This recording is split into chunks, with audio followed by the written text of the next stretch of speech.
এই বিলটা, এই আইনটা আমাদের দেশের পক্ষে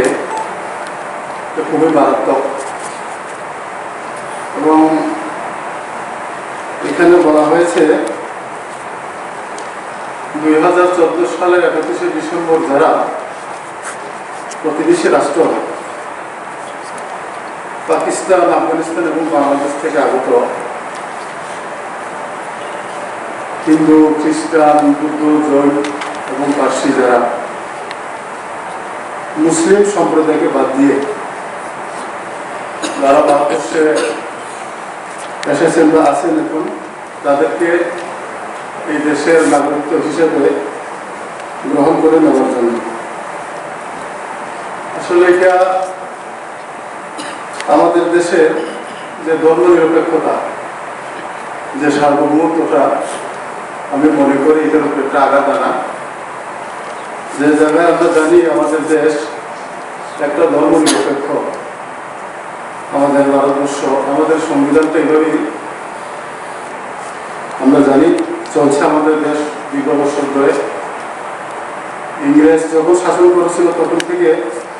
আমাদের দেশকে স্বাধীন করার জন্য আমাদের দেশে সকল সম্প্রদায়, সকল ধর্মের মানুষ সবাই ভারতবাসী হিসাবে লড়াই করেই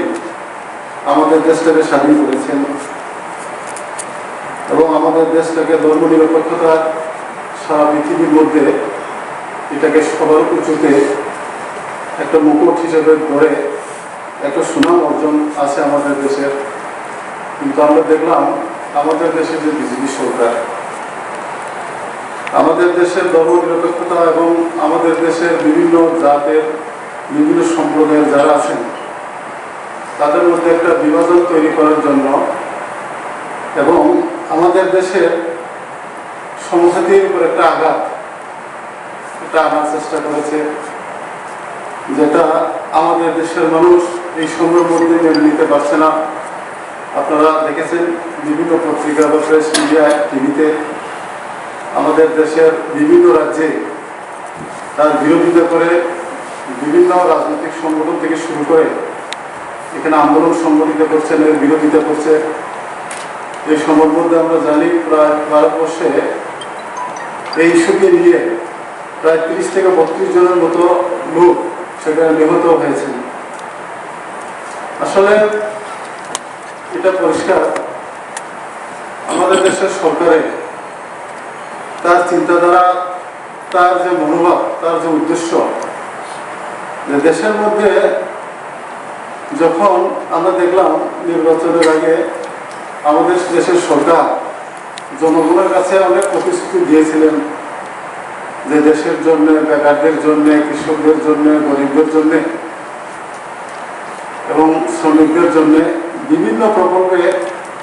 আমাদের দেশকে উন্নয়ন করা হবে, বেকারদের কর্মসংস্থানের ব্যবস্থা করা হবে এবং শ্রমিকদের জন্য কাজের গ্যারান্টি দেওয়া হবে, খাদ্যের সুরক্ষা দেওয়া হবে, কৃষকদের জন্য সুরক্ষা দেওয়া হবে, বিভিন্নভাবে তাদেরকে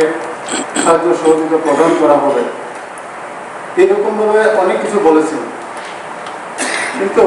আমরা দেখলাম এই সময়ের মধ্যে এই কাজগুলি কোনো একটা কাজ বা কোনো একটা প্রতিশ্রুতি আমরা দেখছি না যে এটাকে সঠিকভাবে রূপায়িত করেছে বা বাস্তবায়িত করেছে। অথবা পার্লামেন্টে